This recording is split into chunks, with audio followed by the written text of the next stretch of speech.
అందరికీ నమస్కారం. Welcome to good vibe talks. ఈరోజు ఈ వీడియోలో పూజ గదిలో తప్పకుండా ఉండాల్సిన కొన్ని ముఖ్యమైన వస్తువులు ఏమిటి అనేది తెలుసుకుందాము.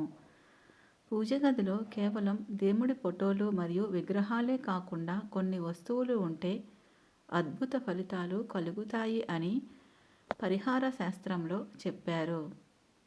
పూజా మందిరంలో ఎటువంటి వస్తువులు ఉండాలి, ఎటువంటి వస్తువులు ఉండడం వలన లక్ష్మీదేవి యొక్క అనుగ్రహం కలుగుతుందో మరియు సుఖ సంతోషాలు కలుగుతాయి అనేది ఈ వీడియోలో తెలుసుకుందాము. ఆ వస్తువులలో ముఖ్యమైనది నెమలి ఈకలు. ఏ ఇంట్లో అయితే పూజ గదిలో నెమలి ఈకలు ఉంటాయో వారి ఇంట్లో నవగ్రహాల యొక్క అనుగ్రహం కలుగుతుంది. నవగ్రహ దోషాలు ఉంటే అవన్నీ తొలగిపోతాయి. అలాగే నరఘోష, అశాంతిని కూడా తొలగిస్తాయి.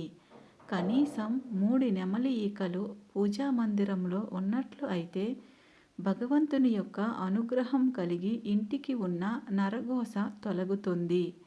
శ్రీకృష్ణ పరమాత్మకు, వెంకటేశ్వర స్వామికి మరియు లక్ష్మీదేవికి చాలా ఇష్టమైన ఈ నెమలి ఈకలు పూజా మందిరంలో ఉండడం వలన శుభం జరుగుతుంది. పూజ గదిలో ఆవు మరియు దూడ యొక్క బొమ్మ కనుక ఉన్నట్లు అయితే సకల దేవతల స్వరూపమైన గోమాత యొక్క అనుగ్రహం ఇంటిలో ఎప్పుడూ ఉంటుంది. ఐశ్వర్యం తాండవిస్తుంది. గోవులో లక్ష్మీదేవి కొలువై ఉంటుంది. ఈ గోమాతను శుక్రవారం రోజున పాలతో అభిషేకం చేసినట్లయితే లక్ష్మీదేవి యొక్క పరిపూర్ణ అనుగ్రహం లభిస్తుంది. పూజ గదిలో చిన్న ఛత్రం అంటే గొడుగు ఉంటే చాలా మంచిది. పూజ గదిలో వెండితో కానీ, రాగితో కానీ లేదా పంచలోహాలతో కానీ చేసిన చిన్న గొడుగుని పూజ గదిలో ఒక మూలన ఉంచినట్లయితే మంచిది. అలాగే చామరం కూడా పూజ గదిలో ఉండాలి. పూజ పూర్తయిన తర్వాత భగవంతుడికి చామరంతో గాలిని వీస్తాము కాబట్టి పూజ గదిలో ఛత్రము మరియు చిన్న చామరము ఉంటే చాలా మంచిది. పూజ గదిలో పసుపు గవ్వలు అంటే లక్ష్మీ గవ్వలు ఉంటే అద్భుతమైన ఫలితాలను పొందవచ్చును. పసుపు గవ్వలు లక్ష్మీదేవికి చాలా ఇష్టం. ఏ ఇంటిలో అయితే పూజ గదిలో 6 లేదా 9 పసుపు గవ్వలు ఉంటాయో ఆ ఇంటిలో ధనలక్ష్మీదేవి సంతోషించి మీ యొక్క కోరికలను నెరవేరుస్తుంది. అలాగే భార్యాభర్తల మధ్య కలహాలు రావు. మంచి దాంపత్యం ఉంటుంది. అలాగే గోమతి చక్రాలు కూడా ఈ పూజా మందిరంలో పెట్టుకొని పూజ చేయాలి. ఈ గోమతి చక్రాలను ఇంటిలో పెట్టి పూజించినట్లయితే ఈ నేలపై ఉండే అన్ని గోవులను పూజించిన ఫలితం లభిస్తుంది. పూజ గదిలో గంధపు చెక్క మరియు పాదరసం కలిపి ఉన్నట్లు అయితే ఆ ఇంటిలో పరమేశ్వరుడి యొక్క అనుగ్రహం మరియు లక్ష్మీదేవి యొక్క అనుగ్రహం ఉంటుంది. పాదరసం మరియు గంధపు చెక్క కలిపి పక్కపక్కనే ఉండాలి, విడిగా ఉండకూడదు. పాదరసం అంటే సాక్షాత్తు పరమేశ్వరుడి యొక్క తేజస్సుకు సంకేతం. పాదరసాన్ని రుద్రవీర్యం అని కూడా అంటారు.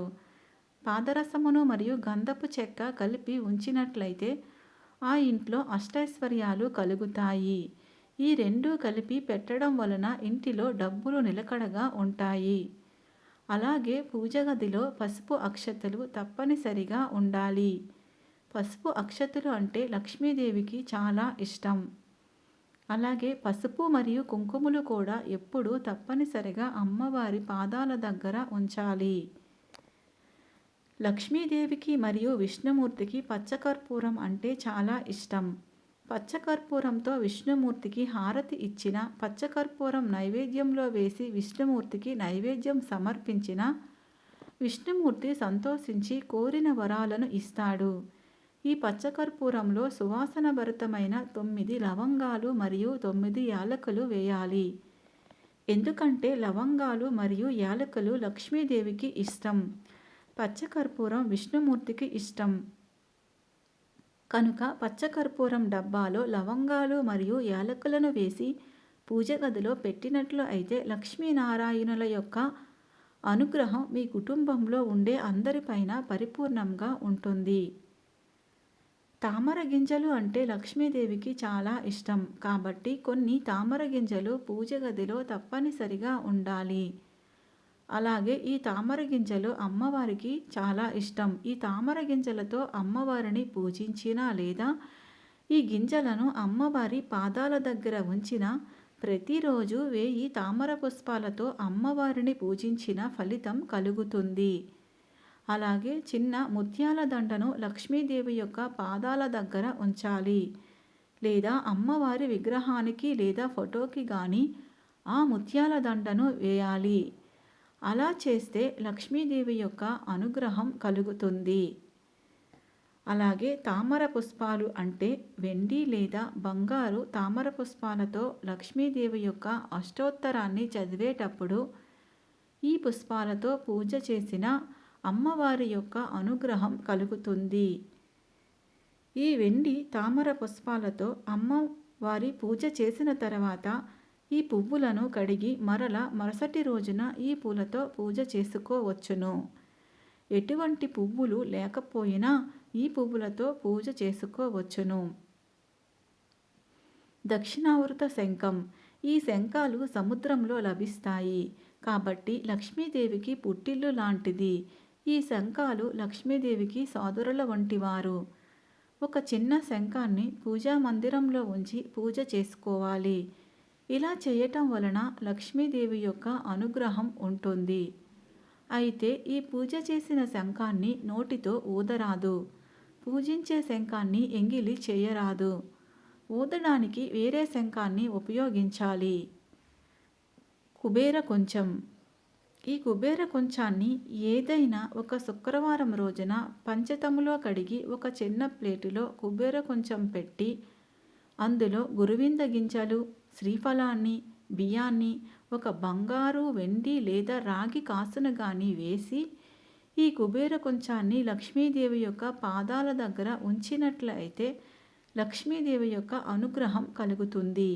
అలాగే కుబేర కొంచాన్ని బోర్లా వెయ్యరాదు. బోర్లా ఉంచినట్లయితే లక్ష్మీదేవి యొక్క అనుగ్రహాన్ని కోల్పోతారు. ఈ పైన చెప్పిన వస్తువులన్నీ పూజా మందిరంలో ఉంటే మీ ఇంట్లో నిరంతరం అష్టైశ్వర్యాలతో భోగభాగ్యాలతో తులతూగుతారు. పూజా మందిరంలో ఎట్టి పరిస్థితుల్లోనూ ఇనుప వస్తువులను ఉంచరాదు. ఇనుప వస్తువులు దరిద్ర దేవతలకు ప్రీతికరం కాబట్టి ఇనుముకు సంబంధించిన వస్తువులు పూజా మందిరంలో ఉండకూడదు. ఈ వీడియో కనుక నచ్చినట్లయితే ఈ వీడియోని లైక్ చేయండి, షేర్ చేయండి, అలాగే సబ్స్క్రైబ్ చేయండి. ఓం నమః శివాయ అని కామెంట్ చేయండి. Thank you for watching.